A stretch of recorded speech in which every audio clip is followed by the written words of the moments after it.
உங்க கபோர்டு திறந்து பாருங்க.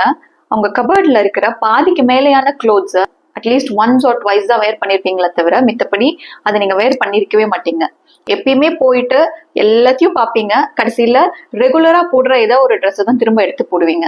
ஸோ அந்த மாதிரி நீங்க போடாம இருக்கிற கிளோத்ஸ் இருந்ததுன்னா அந்த கிளோத்ஸ் எல்லாத்தையும் நீங்க யாருக்காவது டொனேட் பண்ணிடுங்க. அதே மாதிரி நீங்க ஏதாவது ஃபுட் டெலிவரி ஆப் வச்சிருக்கீங்கன்னு வச்சுக்கோங்களேன். நீங்க வந்து ஏதாவது சாப்பிடணும்னு நினைச்சீங்கன்னா நிறைய ஆப்ஷன்ஸ் இருக்கு. எது சாப்பிடலாம் என்ன பண்ணலாம்னு உங்களையே அதை கன்ஃபியூஸ் பண்ணி விட்டுரும் இல்லைங்களா? அப்படி இல்லாம நீங்க ஏதாவது பக்கத்துல இருக்கிற ஹோட்டலுக்கு நீங்க போனீங்கன்னா அவங்க சிம்பிளா இதுதான் இருக்கு அப்படின்னு ஒரு 10 ஐட்டம் சொல்ல போறாங்க.